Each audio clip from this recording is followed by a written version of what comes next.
بسم اللہ الرحمن الرحیم۔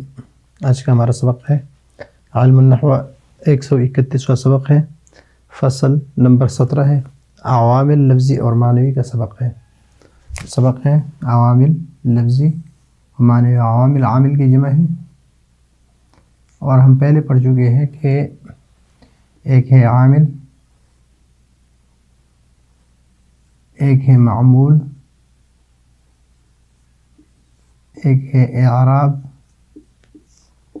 اور ایک ہے محل اعراب۔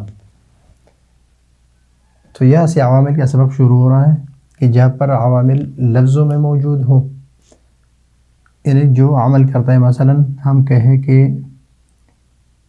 جاء زید، تو ابھی یہاں پر جاء یہ کیا ہے؟ یہ عامل ہے، زید معمول ہے، یہ ضمہ یہ اعراب ہے اور یہ دال یہ محل اعراب ہے۔ اور عوامل کی دو قسمیں ہیں، ایک لفظی ایک معنوی ہے، تو یہ لفظوں میں موجود ہے تو یہ عامل لفظی ہے، عامل لفظی ہے۔ دوسری مثال مثلا ان زیدا قائم، ان زیدا قائم، تو ابھی ان جو ہے یہ عامل ہے، زید معمول ہے، یہ فتحہ یہ اعراب ہے اور دال یہ محل اعراب ہے۔ اس طرح قائم یہ معمول ہے، قائم کیا ہے؟ معمول ہے، اور یہ تو عامل ہے ان، یہ میم یہ محل اعراب ہے اور ضمہ یہ اعراب ہے۔ تو اسی طرح اور عامل کیا ہے؟ لفظی ہے، اس لیے کہ عامل کیا ہے؟ لفظوں میں موجود ہے۔ تو جب عامل لفظوں میں موجود ہو، جس طرح جاء ہے ان ہے، تو اس کو کہتے ہیں عامل لفظی۔ اور عامل لفظوں میں موجود نہ ہوں، مثلا ینصر، ینصر یا زید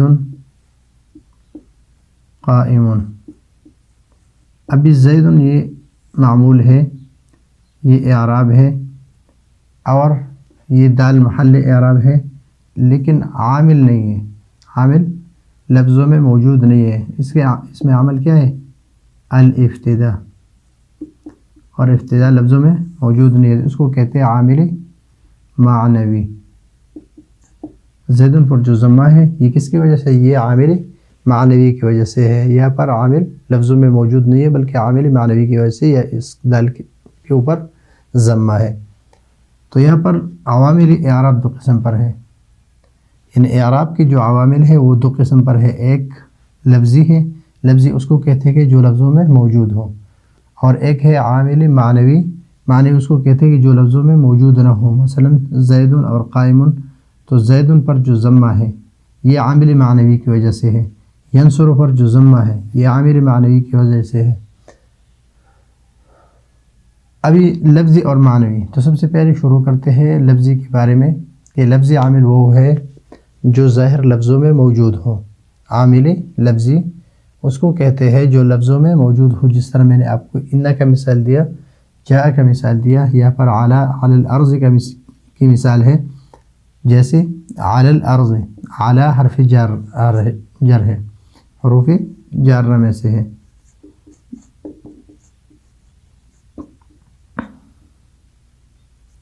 یہ حروف جارہ میں سے علی الارض ہے، تو یہاں پر علی یہ کیا ہے؟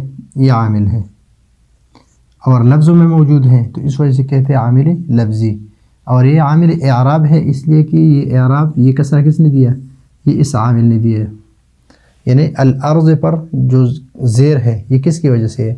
یہ اس اعلیٰ عامل لفظی کی وجہ سے ہے، اور یہ معمول الارض معمول ہے، اور الضاد یہ محل اعراب ہے، محل اعراب ہے۔ تو اس میں جیسے لفظ عامل وہ ہے جو ظاہر لفظوں میں موجود ہو، جیسے لفظ اعلیٰ.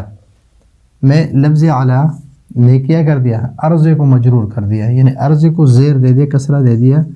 کس نے دیا؟ یہ لفظ اعلیٰ نے. اور جاء زید، جاء زید، تو جاء اس میں عامل ہے اور لفظوں میں موجود ہے تو عامل لفظی ہے. زید معمول ہے، اس پر عمل کیا ہے، اور اس عامل لفظی نے کیا اعراب دی ہے، ضمہ دیا ہے، تو یہ اعراب ہے. تو اس اعراب کا جو عامل ہے وہ کیا ہے؟ عامل لفظی ہے. اور دال کیا ہے؟ محل اعراب ہے. میں جاء نے کیا زید کو مضموم کر دیا. مضموم ہم پہلے پڑھ چکے ہیں کہ مضموم اس کو کہتے ہیں کہ جس پر کیا ہو؟ ضمہ ہو. جس حرف پر ضمہ ہو اس حرف کو مضموم کہتے ہیں. تو دال پر ضمہ ہے تو اس دال کو ہم مضموم کہیں گے. زید کو بھی ہم مضموم کہتے ہیں اس لیے کہ اس کے آخر میں اعراب کیا ہے؟ ضمہ ہے. تو زید کو مضموم کر دیا. یہ تو بات ہو گئی کہ ہمارے پاس دو قسم کے عامل ہے، ایک لفظی ہے اور ایک معنوی ہے. پھر لفظی کے تین عامل، لفظی کتنے کی قسمیں ہیں؟ تین قسمیں ہیں. یا تو وہ عامل حروف ہوں گے، جس طرح یہ حرف ہے، ان حرف ہے، حالا حرف ہے، تو عامل لفظی حروف ہوں. یا عامل لفظی اسماء ہو. اسماء میں سے اسم تفضیل ہے، اسم فاعل ہے، اسم مفعول ہے، اسم کنایہ ہے اور اسم تام ہے. تو یہ سارے اسماء عاملہ ہے. من و ما ہے، اسماء شروط ہے. تو یہ سارے حروف یہ لفظی ہے. تو لفظی عامل تین قسم پر ہے، حروف، اسماء اور افعال. افعال جس طرح مثلا یضرب، زید، عمرا، یضرب زیدن عمرا. تو یہ فعل نے اس کو رفع دیا اور اس کو نصب دیا. تو یہ عامل ہے اور لفظی ہے، اور لفظی میں قسم کیا ہے؟ فعل ہے. فعل یہ عامل ہے اور عامل لفظی ہے. اس لیے کہ عامل لفظی کی تین قسمیں، ایک حروف ہے، ایک اسماء ہے اور ایک افعال ہے. یعنی جو عمل کرتا ہے وہ تو یا حروف ہوں گے یا اسماء ہوں گے اور یا افعال ہوں گے. پھر حروف کے بھی کئی قسمیں ہیں، مثلا حروف جارہ ہے، حروف مشبہ بالفعل ہے، ما ولا ہے، ما ولا المشبہتان بلیس ہے، لا نفی جنس ہے. اور اس کے علاوہ بہت سارے اسماء حروف ہے. پھر اسماء ہے، اسماء عاملہ جو میں نے آپ کو بتا دیا. پھر افعال ہے کہ